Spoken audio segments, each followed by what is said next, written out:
hearts in these trying times. Absolutely, absolutely. So you're joining us from Mvezo in the Eastern Cape, which is your homelands.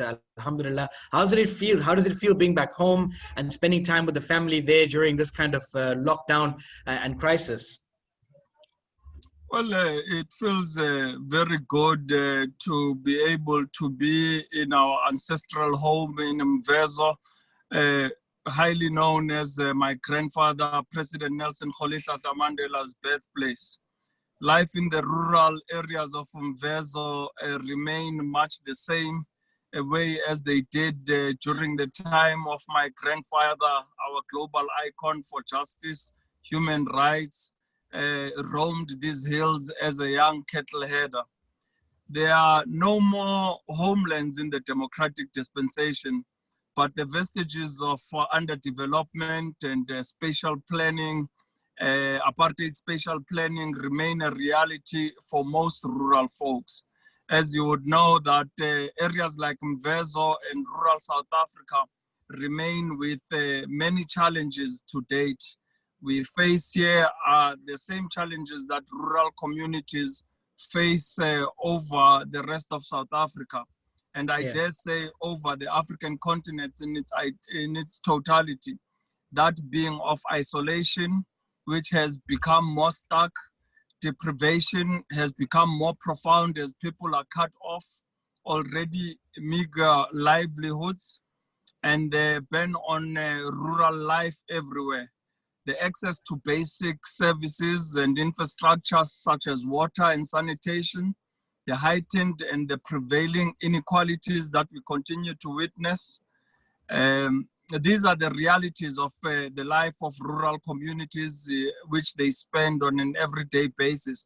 And what the COVID-19 pandemic has merely done serves to put it under the spotlight, which for many of us, we have over the past 13 years since my coronation here in Mvezo as the chief, we've been working tirelessly to address this reality. And I think when I am actually not in parliament and I'm on recess, I love spending the time in the rural communities and helping out with our folks here at home between Kunu and in Mvezo. Which I spend the time working to uplift the lives of our people and change the developmental trajectory. Fortunately, as a chairperson of the Parliamentary Portfolio Committee on Rural Development, Land Reform, as well as agriculture, we are able to ensure that this struggle can be somewhat attended to and addressed. Yeah, I mean, look, I mean, you as the at the moment as the chief of the Royal House of Mandela, as well as Mvezo Traditional Council, and an MP of the South African National Assembly, your role is tremendously important in the lives of the local people in rural areas. I mean, that a chairperson also of the Portfolio Committee on Agriculture and Land Reform. One of the things you voiced your concern on to the other ministers was the reality of farm workers. Who are spending hours and days and times and lives. I think over 20% of the population of South Africa are involved in agricultural production. So this seems really important, and you did bring this up with the other ministers. Just tell us a bit more about that and the importance and the reality on the ground for those who are farm workers now. I think firstly, I would say that we are dealing with two issues in this regard. And one is that of the legacy issues within the agricultural sector. Secondly, it will be the issues of food security at a time of crisis. Let me start with the first, that being farmers and the agricultural sector and the role they have played in building our country and our economy. We are fully acknowledge and appreciate the role that farmers and farm workers have played.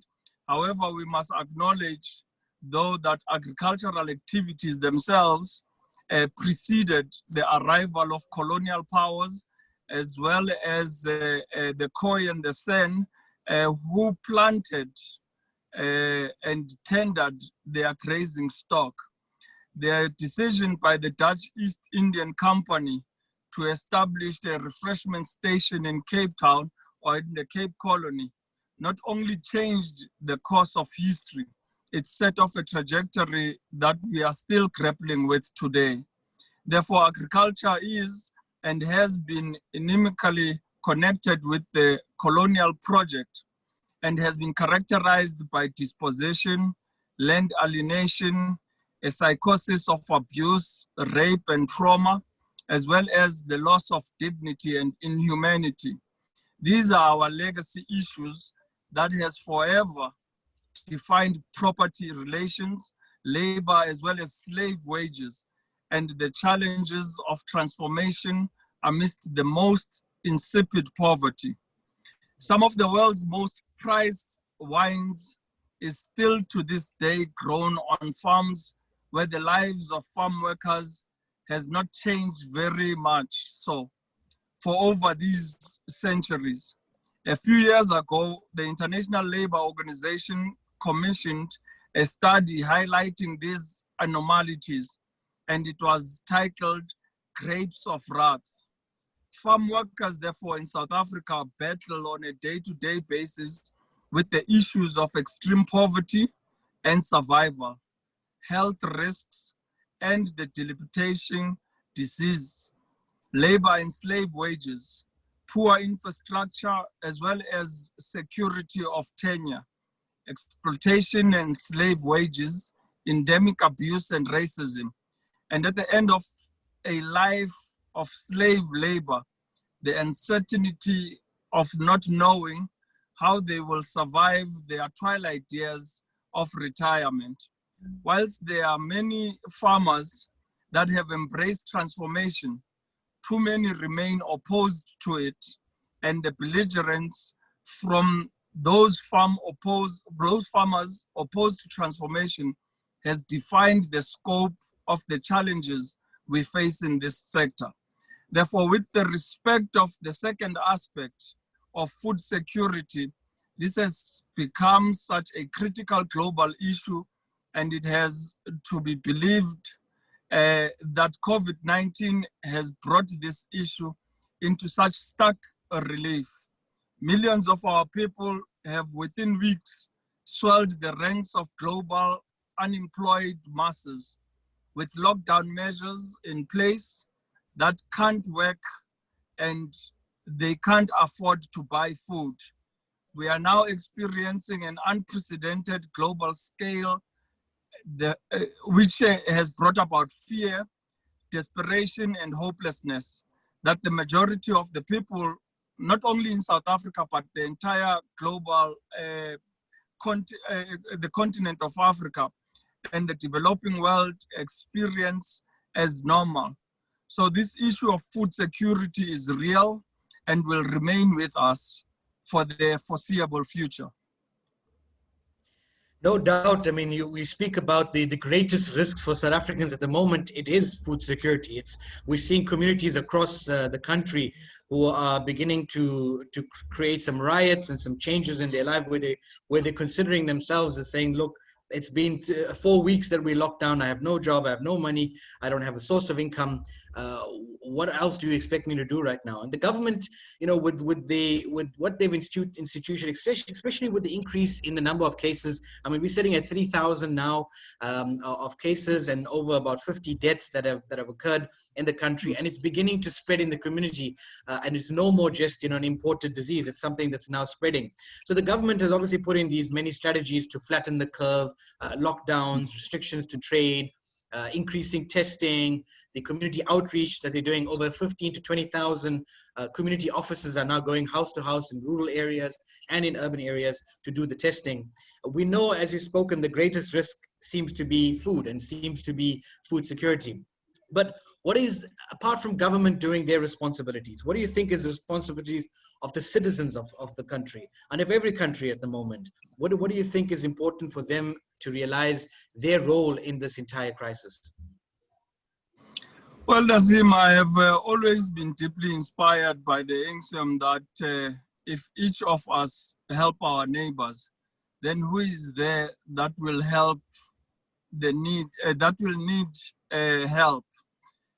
In Madiba's own words, President Mandela once said that, and I quote, "And I smile because every day ordinary South Africans are making a difference," close quote.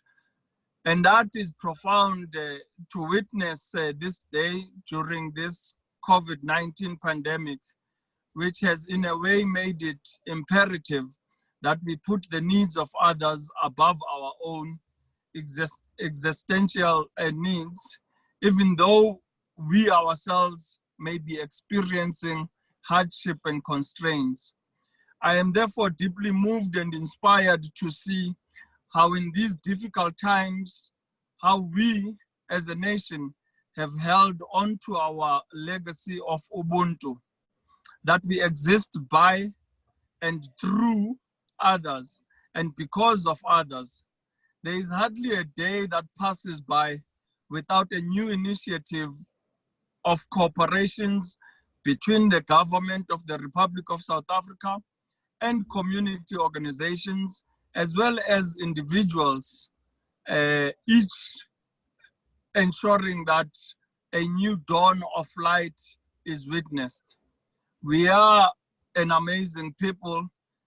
In the depth of possibilities that we are experiencing or exploring to assist each other, we are able to come together. We have witnessed food gardens, soup kitchens, sewing of homemade masks, gloves, and manufacturing of other PPEs. Thousands of volunteers are distributing food parcels to the most vulnerable in our country, and others assisting in educating and supporting testing initiatives.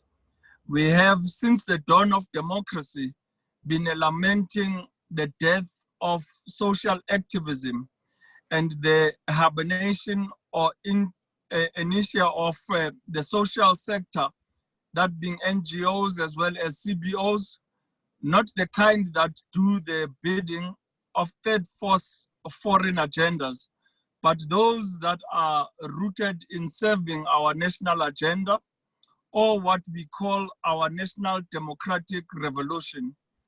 It is as if COVID-19 pandemic has given us a new breath or reminded us of what inimically makes us as South Africans black and white.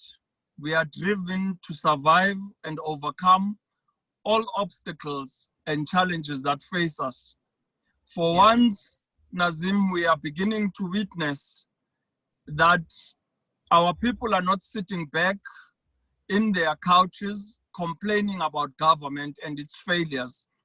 We have embraced the call by His Excellency President Cyril Ramaphosa's leadership and heeded his call for us all to work together as a nation.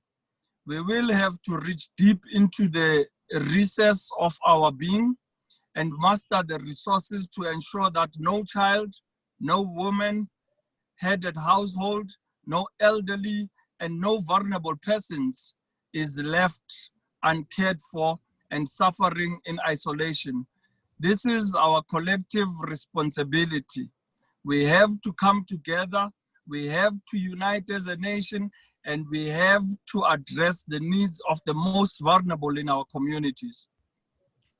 No doubt, this is a time that it's truly testing our Ubuntu out, really testing the nature of our people. And I've seen some really great responses. Alhamdulillah, the Muslim community recently with the update, we've seen a coalition of all charitable organizations in the Muslim community here in South Africa, and we've latestly just put out, I think it was about yesterday, the press release showed about 55 million rand from South African rands has been spent and invested into charitable causes in the country. And this doesn't include only the point of handouts, and which, you know, in communities right now, they really desperately need food and they need security. But at the same time, we have to look at the future, the long-term impacts on this and on the economy. And so I think about 10 million rand of that was set aside for small businesses to help them come out of this crisis, at least for this short period of time. So really is a hats off to our Muslim community and many other communities and organizations and people. So look, our government has placed, and the South African government has done a lot right now to try and curb this. And I think we've been, many other countries have taken their hats out for us and said, look, you are one of the first countries that made sure you put the most difficult part first, which was to try and lock down immediately. And it was a full lockdown.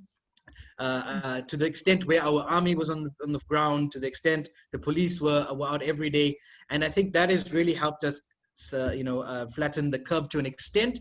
But we know that this is, as per our specialist, Professor Abdul Karim, he said that it's going to be a extended time. So we've just basically reduced the impact now so that our hospitals are not flooded with major cases, especially serious cases. So look, I think we as a government has done really as much as they can. The people are standing up. The government is doing what they can. But then we look at other countries outside, and some of your passions, which is, as you see with your scarf there, Palestine. And I wanted to touch on this a little bit. I know you are a strong advocate for the support of the Palestinian cause and justice for the Palestinians, especially because you were one of those, and your grandfather and many of your family members was the ones who stood up against the apartheid regime. And you see the similarities between what is happening in Palestine and what has happened in South Africa. At this, could you share some of your experiences and thoughts on those beautiful lands of Palestine? Well, we are inspired first and foremost by my grandfather's visit to Gaza in 1995, when he said to the Palestinian people that our freedom is incomplete without the freedom of the Palestinian people. And therefore, we have picked up the baton where Madiba left off as a family and as South Africans, to ensure that we give our unwavering support to the Palestinian people and the oppressed people around the world, such as Western Sahara and Kashmir. But let me come to the issue of Palestine, Nazim. This is a tragedy of epic proportion, and perhaps for the first time ever, we are experiencing on a global scale what the Palestinians themselves experience every single day of their life under apartheid Israeli occupation. I saw a clip the other day on social media of a Palestinian father who was explaining to his son the effects of coronavirus on the global community and on the everyday life of citizens. He spoke of the isolation, the lack of medical supplies, shortages of water and food, a closure of schools, the roadblocks, heightened security, and the suffering and innocent death of most vulnerable people in our societies. The young boy looked at his father and said, but that's what we as Palestinians have been experiencing every day for the past 7 decades. That was very profound to me, because as you would realize that Palestine is very close and dear to our hearts as the Mandelas, but also as South Africans and the African continent.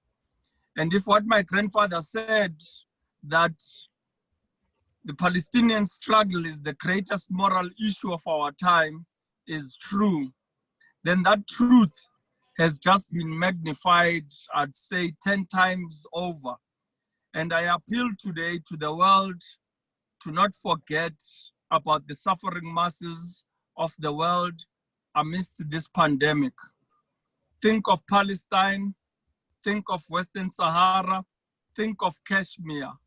For as long as there is a single human being suffering anywhere in the world, our struggle is far from over. Today, or 2 days ago, actually on Friday, I joined the call by Her Excellency Ambassador Hannah Jannah of the State of Palestine deployed here in South Africa on the occasion of the Palestinian Political Prisoners Day. We called for the unconditional release of all Palestinian political prisoners languishing in overcrowded apartheid Israeli jails, particularly the release of women and children that are lingering in these apartheid Israeli jails. We also reiterated our demand to the end of the occupation and to stop all the illegal settlements of Palestinian lands and the right of return of all Palestinian refugees, and that those guilty of genocide, ethnic cleansing, and crimes against humanity be brought to justice by the International Criminal Court. The Palestinian struggle, to many of us, has been the real drive, and they gave inspiration and hope to many of South Africans and our leaders, such as Ahmed Kathrada, such as Nelson Rolihlahla Mandela, Walter Sisulu, that were in incarceration on Robben Island. During our darkest days of our struggle for liberation, we drew our inspiration from Palestinians. And now that we have realized our freedom, we continue to pledge our support unwavering to the Palestinians' cause, and we will fight to realize the free Palestine from the river to the sea. Inshallah, inshallah, Allahu Akbar. That is definitely our call and our prayer for every person around the world who understands the reality on the ground in Palestine. So, shukran for that message, Chief Mandela. Now, coming to a bit more about yourself and your journey in life. Alhamdulillah, you converted to Islam many years ago, and your leadership that you've portrayed from a young age and then growing up and now as a Muslim has really touched the hearts, and it's touched definitely one of my heart for sure. And following you on social media and Twitter and watching your stand against many issues. And I love that you're outspoken and that when you feel something, you're able to share it. Would you please share with us your journey to Islam and the experiences that it's led to right now, and what has changed in your life as a Muslim? Shukran for that, Nazim. You know, my journey into Islam has really been inspired by my grandfather. My grandfather was growing up in the rural parts of South Africa in the Eastern Cape. He grew up under the education of missionary schools, and actually as a young boy thought that only Christianity was the only religion around the world. And he says it was his arrival in Johannesburg that he was opened his eyes into the broader religion. And it was actually Molvi Kachalia that began to teach him the tenets of Islam. And having learned the tenets of Islam from Molvi Kachalia, he was even more inspired on his journey in 1962 around 16 countries in the African continent. He came to realize that Islam was very dominating in the entire African continent as a religion. But again, coming to my grandfather's lasting legacy, it has been that of serving humanity. Our faith in Islam means nothing if it doesn't get consumed in serving Allah. Through serving humanity, for the Almighty is not in need of us. This is what we must, and I emphasize, we must value as Muslims, that life is temporary and all that we leave behind is a legacy and the good deeds that we do. We must transcend our very own shortcomings and limitations and strive to be exemplary in all aspects of our lives. In these trying and challenging times and the difficulty that we face, we must, as a nation and as Africans and the global community, find the expression of our faith as Muslims in serving the poor, the vulnerable, the ill, and the needy, and those who are unable to call out for help. These are the values that I would like for my own to leave for my children to embrace and live by. And that is the kind of society and the world that I would like them to grow up in. Alhamdulillah. Now, you speak about your children and grandchildren to come. You being the grandchild of Nelson Mandela, we call him Tata Madiba, as we fondly call him. Alhamdulillah. Yeah, could you share some of an interesting memory that you have with him, time that you spent that really touches your heart, or that you always remember fondly? I mean, there's been many experiences that I've had growing up at the feet of my grandfather and listening to many stories that is forever told. But I think over and over, I keep emphasizing on our very first meeting when I met my grandfather at the assistance of the late comrade Dala Omar and his lovely wife Farida Omar. I had flown down to Cape Town with Mamwini, and they had been able to take me to Paulsmoor prison, which they were not allowed to enter. So I went in with Mamwini and we were put into this waiting room. But while seated in this waiting room, I had many questions running in my head. Here was a huge building of its nature, which clearly spelled out it was a prison, because on every window there were bars and on every doors there were bars. And as I sat asking myself what could be the reason that we were sitting in a waiting room of a prison, I heard a voice of a man who seemed to be very inquisitive. "How are you, warden?" And the warden would respond and the voice would continue. "It has been a while since I last saw you. How's the family? Tell me, man, how's that legal matter I assisted you with?" And I thought to myself, who's this inquisitive man? And here a giant leaped into the room. And Mamwini got very emotional and they greeted with my grandfather. While they were hugging, my grandfather turned around and said, "You must be my grandson." And I thought to myself, did this man just call me his grandson? And he's in a prison.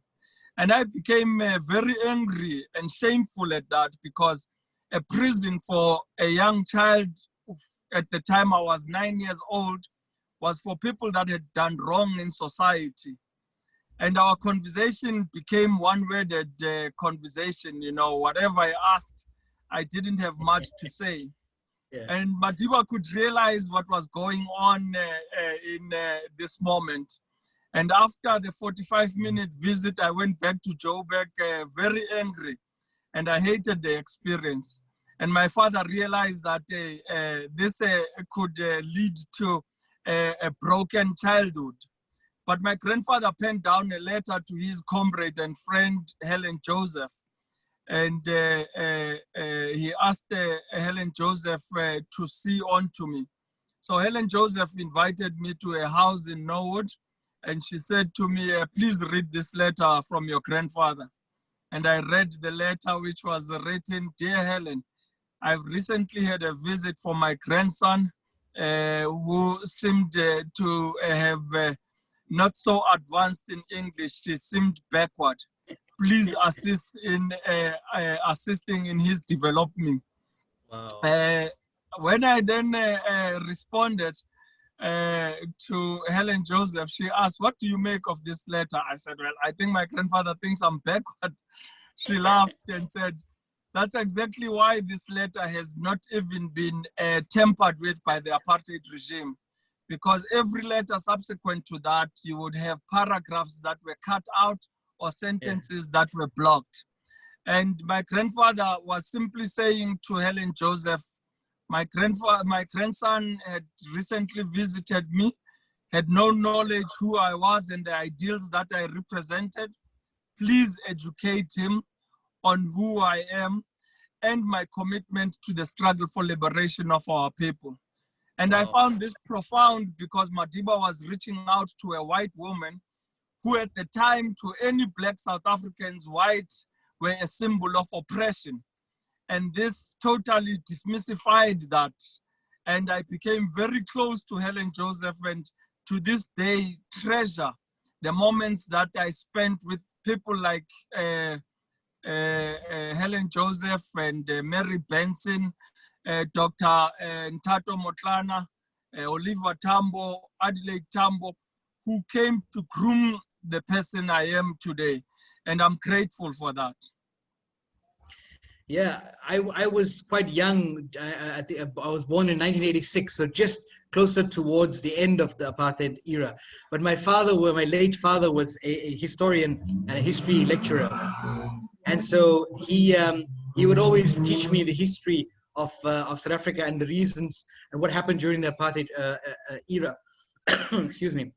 And so I as a would say I'm not a born free, but close to being a born free. And so we don't realize the reality that has happened for many people and the struggles that our leadership at that time had to go through, the obstacles that they had to climb over, the reality of death, the reality of prison. Those kind of realities young people in South Africa seem to not realize, especially with the born frees, who think that the world was much more easy and different, in their parents' time. So it's a reality of young people, and I know you're passionate about young people and the change that young people need to, and the realization that they need to make on their role in society. So look, as an ummah, as a humankind, this constant crisis of leadership comes up all the time. And I'm really happy, and I think most South Africans are seeing the really decisive actions and decisions made by President Cyril Ramaphosa, and especially in the crisis of that we face right now of COVID-19. And we look at Africa and we look at other countries, and we see South Africa taking charge and leading this process. Do you believe that this is a sign of a better South Africa, a better Africa that's coming, a better tomorrow? And is there going to be a time that we as South Africans are going to come out of this mentality of limitedness and minimalist, and rather grow into the mentality of growth and empowerment of others? Well, Nazim, before I get to that, let's deal with the myth of born frees, because I'm one to believe that there is no such a thing as born frees. We have only been able to collapse and destroy apartheid legislatively. But the legacy of apartheid still lives amongst us. The spatial planning of apartheid is still evident today. A black child gets into a taxi in Johannesburg and goes through Soweto, an only black township. An Indian man gets into a taxi and goes to Lenasia, a still only Indian township. And so is a colored woman will get into a taxi into El Dorado Park, which is a colored township. So the legacy of apartheid is still within us and will continue to be within us for generations to come. We have to continuously, on a day-to-day manner, fight the legacy of apartheid and dismantle it. And that's why I wanted to address the myth of born frees, because I don't believe that they can be totally outside the understanding of the broader apartheid legacy that is still prevalent today. But then let me start with the latter part of your question and say unequivocally that there is always been hope. It is us that must give hope a chance as a nation. Every day that we are given a fresh breath of life is a day to translate and transform the hope that exists within us into action. into fulfilling our potential, into reaching our dreams. We did it in the darkest and bleakest hours of colonial and apartheid era. We can do it now. We can still do it. Unfailing hope, that's the lesson our Palestinian brothers and sisters teach us on an everyday basis, even in the face of immense obstacles and seemingly insurmountable challenges. Hope prevails. Hope prevails in the tears of mothers. Hope prevails in the stones clasped tightly in the clenched fist of young children facing tanks and fully armed soldiers. Hope prevails in the eyes as they look towards us and whisper beyond the pain and suffering of occupation that their freedom too will come. We cannot and will not lose hope, but our hope cannot just be for our own survival. I am truly amazed today how the nation, across party political allegiances and across the lines of our traditional fences of class, status, and gender, have responded to His Excellency President Cyril Ramaphosa's call. It's truly refreshing and inspiring, and it augurs well for the future of our country as South Africans.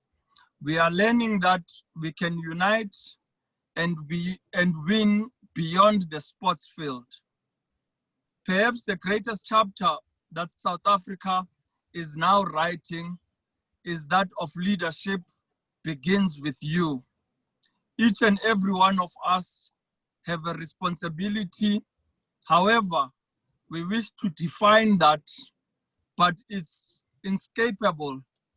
Leadership is in our family, amongst our social peers, and in our community, our nation, our region as SADC, and our continent as Africa, and our world as the global community.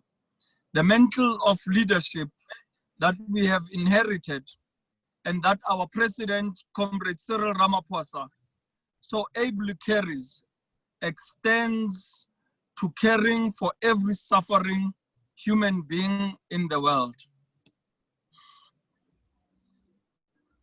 You know, that's a message that I think is so important for South Africans to hear. And I wish that I'm sure we've recorded this, and I'd love to play this for South Africans across to hear the call that comes from our leadership like yourself. Thank you so much for being that leader that we require and need at the time that's most important. There are some questions that people have posted, a few while we have you online. So let's just see a few of them. So if anybody does want to ask a question, you can. I think we've got about 15 minutes or so left on our time. So I just want to get to the comment section. Let's just try and work on that. Okay, there was a few comments that came through. Palestinian Kufaya, may Allah said, provide the vulnerable and oppressed with sustenance and protect them all. We are all responsible in helping and must do what we can. Thanks, Salma Hamid, for that. Bilal Randri, Najam, can you ask the chief to talk about what Ramadan is going to be like in rural Eastern Cape? So that's an interesting one. Sheikh, could you explain? You're going to be there still in Mvezo during Ramadan. So how is it going to be there in the township of, and especially the rural areas of the Eastern Cape? Well, for us as Muslims, particularly in the Mthatha region, we have over 3,000 Muslims living in the precinct of Mthatha. We are very much looking forward to Ramadan, and many families, including ourselves, have started preparing for it and doing the dishes that we will be freezing and getting ready. But for us as a family, Ramadan is a month of inward looking, coming closer to Allah, and looking to our own wrongs that we have been able to make, how we can correct those wrongs, how we can ensure we are able to learn by the example of Prophet Muhammad, peace be upon him, the life that he lived, how it can be able to shape us as Muslims and the Ummah at large. And we want to use this month ensuring that we are drawn closer to the most needy and the most vulnerable of our communities, the poor. We want to ensure that we are a giving people. We are able to better the lives of our people during this month and beyond. And we would like to ensure that this period of Ramadan is able to ensure we can be able to do an introspection amongst the lives that we live and the legacy that we are able to leave behind as Muslims in our families, in our communities, in our nations at large.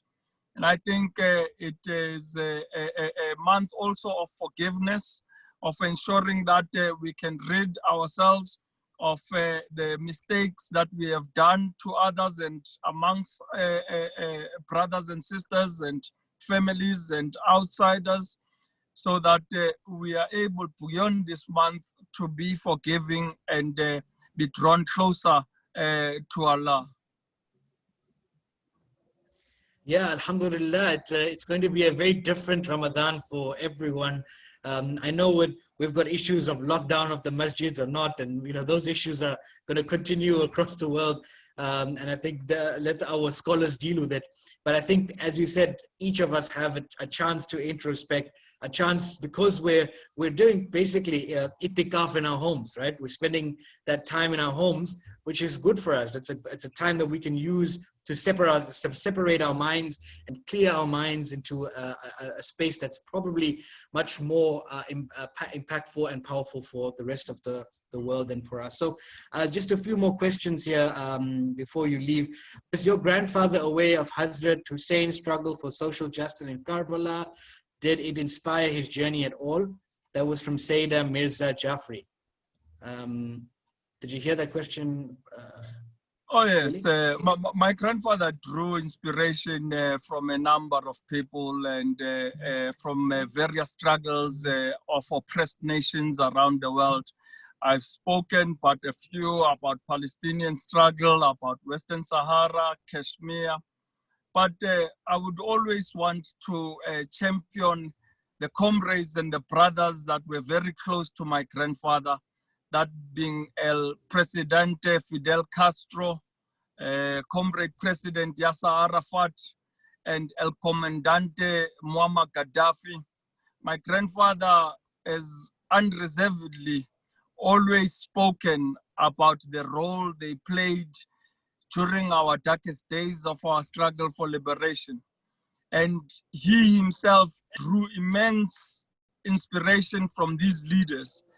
And on a visit to the United States of America, he was once asked by a journalist and as well on a fundraising campaign that he had, President Clinton once said to him, as the United States government, we would like to support your fundraising initiatives here in America, but we want you to renounce your relationship with Muammar Gaddafi, Yasser Arafat, and Fidel Castro. And my grandfather never even let him finish the sentence and said to him, listen here, boy, these men you speak of are brothers in arms to us.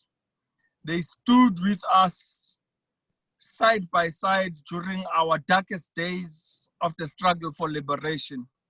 They not only supported us with just mere words, but they placed resources at our hands to be able to fight the apartheid oppressive regime of South Africa. And now that I'm a free man, you ask me to turn my back against these comrades and brothers in arms. I can assure you I will not do so, but I am coming to the United States of America with your support and without. And he dropped the phone on him. And this was the caliber of the man Madiba was, but he illustrated the collective leadership of the ANC at the time. And this is how they were committed to such leaders, and they drew immense inspiration from struggles all over the world. No doubt, no doubt. There has been another question from Salma Hamid. Listening to you has been inspiration, and mashallah, your message of hope was so important. You talked about good leadership and leaving a legacy of positive change. What advice can you give to the youth with regards to leadership? I think it is important to continue to say to our youth today to be very respectful to one another first and foremost, to be also open to self-criticism. Now, not many leaders today are able to openly accept criticism. And I would take this again back to the inspiration my grandfather has been. You know, he once walked into an ANC meeting at Shell House. And in that meeting, he put a message across of which the idea seemed to not sit well with Comrade Ntate Walter Sisulu. And Uncle Walter took charge on this concept and went head to head with Madiba, criticizing him on every aspect. And the people that were gathered thought to themselves, what were these leaders doing going at loggerheads like this? And they went exchanging words and ideas. And at the end of it, Walter Sisulu said, Madiba, I give up, you have convinced me. And then they walked out hand in hand, hugging each other, laughing as if nothing had happened. And this was the nature and the caliber of who these leaders were. And I think youth of today need to pick up where that older generation left off. And we must be able to engage on ideas respectfully, with dignity, and be able to be open to self-criticism. But we cannot accept that in our own struggle of young people today, we can be open to criminalization. For example, if you looked at a number of fees must fall protests led by the youth, the unfortunate part of that was that it ended up with some of the universities or institutions of higher learning being banned, and we saw destruction in that manner. And we would like to encourage young people to continue the fight, to continue realizing their struggle, but it must be at all costs, be respectful and with dignity. We appreciate the role they are playing, and they should continue being the voice of change. Yeah, it's just the youth of today are the instant gratification, right? They want it now. But you know, you spoke about young people, which is good, where they have a cause that they're fighting for, which is fees must fall, or whatever the cause may be. But it's about that element of criminalism that attaches itself to it, which is dangerous. So a few more questions before we leave. I think we only have about 5 or 6 minutes left. So just quickly to get through, Shahid Yunus, African countries look to South Africa for leadership. What are the steps being taken to unite the African continent and solve their problems collectively? I'm not sure if you can answer that.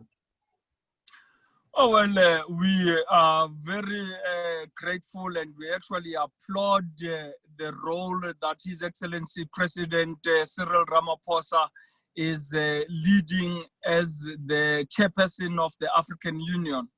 2020 has been given to South Africa to take leadership in the African Union.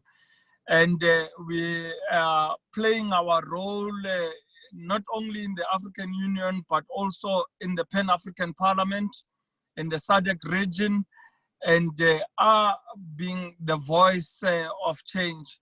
and the president has been able to eloquently give the focus and the priorities of this particular agenda of South Africa to ensure that we realize a gun-free society throughout the African continent. And I think we as South Africans are rallying behind him to ensure that these priorities are realized within this period. With COVID-19, we have had immense challenges, but we actually want to applaud the role that he has actually led, and also sharing the examples that we have been able to learn as South Africans during the lockdown, and how we are being able to flatten the curve. We are being able to take that into the SADC region and into the rest of the African continent. So South Africa continues to playing a leading role on the African continent and the global community. Yeah, we have a great responsibility for that, to try and use our resources and ability. And we've been known to be quite one of the stronger economies in Africa, and also our network and ability to bring Africa together is really important, especially using the African Union as that stronghold. I think that's going to be about it. There's a few more questions, but they seem to be quite long.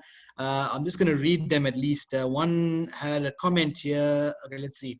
Can I ask the chief, the profile of South Africa, the South African struggle, is much lower on the international stage today than when Madiba was alive, as if the struggle against racism and discrimination is over.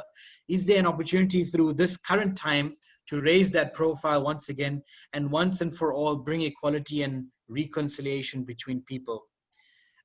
Just on the next one, and then I think we'll leave it there. Nelson Mandela spoke movingly about the contribution of Muslims to the anti-apartheid struggle years ago at Oxford. It was a moment for many in that prestigious Western institution to learn about Islam in South Africa. That was just a statement. So I think we'll leave it on the last question that I had, was with regards to the struggle against racism and discrimination seems to be lower on the international stage now that Mandela has passed away. Well, when he was alive, it was much greater. And do you think that once we can bring and raise that profile again, or to promote equality and reconciliation? I think we must learn from the experiences of the past. And yes, indeed, Muslims played a crucial role in the anti-apartheid struggle, with the entire faith-based organizations around the global community, civil society, NGOs, CBOs, governments across the African continent, as well as the global community, civil society in the broader international community, particularly in Europe. We saw a number of citizens rallying behind our anti-apartheid struggle, but also rallying behind the Release Mandela campaign, which not only spoke to our global icon, but to all political prisoners that were incarcerated during the brutal apartheid regime of South Africa. In that, we as South Africans became a voice.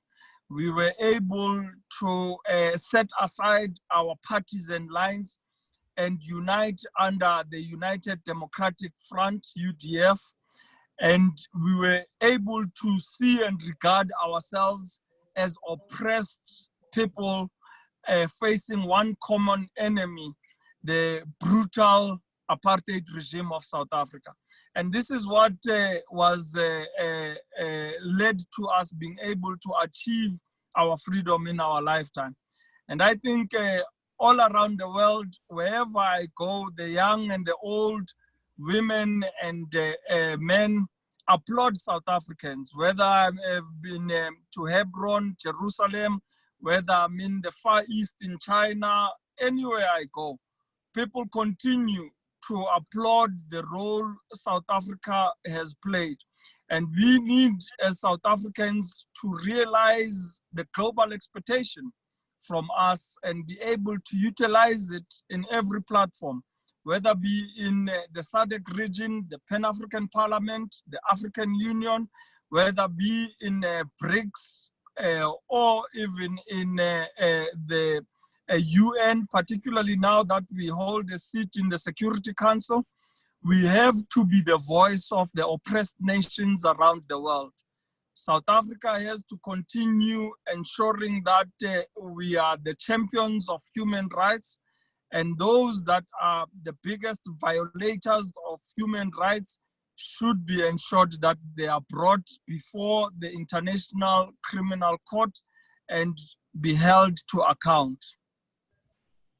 Thank you. Nkosi Sikeleli Africa, no doubt. Ngiyabonga, our Chief Mandela. Thank you so much for your time and your thoughts. And I think some of the points that you raised are so important for us as young people to use and to challenge ourselves to get out of this rut that we're in, as well as those across the world to challenge their own economies and their own governments onto changing the way that we do things. So thanks once again, and thanks for all those who have provided your questions. We hope that we answered it sufficiently for you.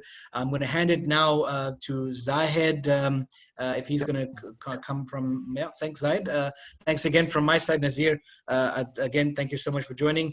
Chief Mandela, your last, you want to say your... No, Jazakallah for having me on the program, and it has been great chatting to you as always, and also wishing everyone a great Ramadan during this coming month of Ramadan. Thank you. Jazakallah. Thank you, Chief Mandela and Nazeer. Thank you so much for a very, very enlightening hour. We're always